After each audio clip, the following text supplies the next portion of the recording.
আসসালামু আলাইকুম। ভিডিওটা শুরু করলাম পরাগন দিয়েই। আজকে কিছু সবজি হারভেস্ট করব।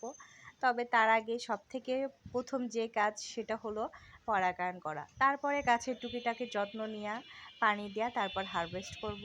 তো সব কিছুগুলি ফেলে রেখে আপনাদের সাথে একটু শেয়ার করি যে কিভাবে পরাগায়ন করতে হয় চাল কুমড়া গাছের। সবাই জানেন, কিন্তু আমার এখন আপনাদের বলার উদ্দেশ্য হলো আপনারা যারা পরাগায়ন করতে চান বা করতে হবে, প্লিজ সবাই সকাল ৮টার আগে পরাগায়ন শেষ করবেন। এতে করে পরাগায়নটা ভালো হবে। ভালো হবে কেন বলছি আপনাদের বলি। সকাল ৮টার পরে আস্তে আস্তে করে কিন্তু রেণুগুলি নষ্ট হয়ে যায়। অনেক সময় দেখা যায় আমরা দেরিতে পরাগায়ন করি, আবার মাথায় থাকে আমি তো পরাগায়ন করেছি, কিন্তু সেটা কিন্তু আসল বিষয় না। বিষয়টা হলো সময়ের। আমরা যদি সময় মতো পরাগায়ন করি তাহলে কিন্তু ঠিকঠাক মতো ফল বড় হবে। আর যদি আমরা সময় মতো পরাগায়ন না করি তাহলে কিন্তু যতই পরাগায়ন করা হোক না কিন্তু হবে না। তো আজকে বেশ কয়েকটা জালি আছে যেগুলির পরাগায়ন করতে হবে, সেগুলি করে নিব। তারপরে ভাবছি যেহেতু এসেছি কিছু চিচিঙ্গারও পরাগায়ন করে দেব, প্রচুর পরিমাণে চিচিঙ্গা ফুল আছে, সেগুলিও করে দেব। আর হ্যাঁ, অনেকে হয়তো বা জানেন না চিচিঙ্গা ফুল কখন ফোটে। চিচিঙ্গা ফুল ফুটে রাত্রেবেলাতে।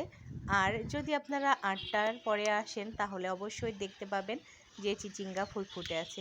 তো আমি কিন্তু অফ ক্যামেরায় পরাগায়ন করে নিয়েছি, যেহেতু সবাই মোটামুটি পরাগায়ন করতে জানেন। আর যারা জানেন না তারা আমার পূর্বের ভিডিওগুলি দেখে নিতে পারেন।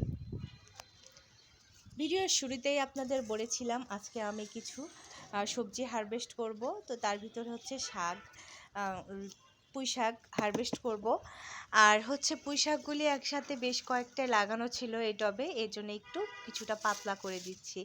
একসাথে বেশি গাছ রাখলে দেখা যায় যখন একটু বেশি সময় পার হবে তখন কিন্তু পুঁই শাক ভালো হবে না। এজন্য প্রথম থেকেই অল্প করে গাছ রাখবো, এতে করে পরেও ভালো ফলন হবে। আর হ্যাঁ, পুঁই শাক এবার আমার একটু লেট হয়ে গেছে। আপনাদের কেমন হয়েছে পুঁই শাক অবশ্যই কমেন্ট করে জানাবেন। আমি কিন্তু এবার একটু লেট করে দিব।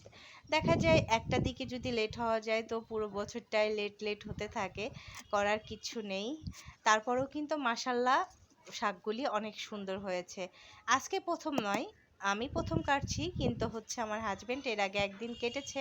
যদিও সেটা আমার অনিচ্ছার মানে ইচ্ছার বিরুদ্ধে যে কেটেছে, আমাকে না জানিয়ে। পরে অনেক বকাবকি করেছিলাম, বকাবকি বলতে রাগ করেছিলাম যে আমি তো এখন কাটতাম না, গাছগুলি অনেক ছোট, আরও কিছুটা বড় হলে তারপরে কাটতাম, এ আর কি।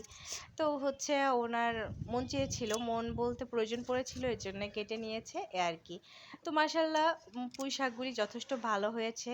আর আপনারা একটা বিষয় খেয়াল করবেন, আমি ছোট ছোট অনেক যে ডালগুলি থাকে, পাতা থাকে বড় বড়, সেগুলো কিন্তু সবসময় ছিঁড়ে নিতে বলি বা আমি ছিঁড়ে নেই। এতে করে কি হয় জানেন, একটা ডোগা কাটিং করার পরে যেমন এখানে বেশ কয়েকটা বড় হয়েছে, এগুলি কিন্তু সবগুলি ভালো মতো বাড়ছে না। দুইটা ভালো মতো বাড়ছে, বাকিগুলি কিন্তু ছোট ছোট। তো সেক্ষেত্রে আমরা একটা ডোগায় যদি দুইটা তিনটা রেখে বাকি ছোট ছোটগুলি তুলে নেই তাহলে শাক হিসাবেও খাওয়া হবে। আবার যেই ডোগা কেটে নেওয়ার ফলে যে বড় ডোগাগুলি আছে সেগুলি কিন্তু দ্রুত বড় হবে। তো আপনারা যারা পুঁই শাক চাষ করেন অবশ্যই এই ট্রিক্সটা ফলো করবেন, তাহলে দেখবেন পুঁই শাক রান্নার সময় অনেক বেশি শাক হচ্ছে, আবার গাছও কিন্তু অনেক দ্রুত বড় হচ্ছে বা গাছের স্বাস্থ্য অনেক ভালো থাকছে। আমি কিন্তু একই গাছ থেকে অনেক সময় লম্বা সময় ধরে পুঁই শাক খেয়ে থাকি। যদিও অনেকেই এভাবে করে খেয়ে থাকে, তবে অনেকের দেখেছি শেষের দিকে খারাপ হয়ে যায়।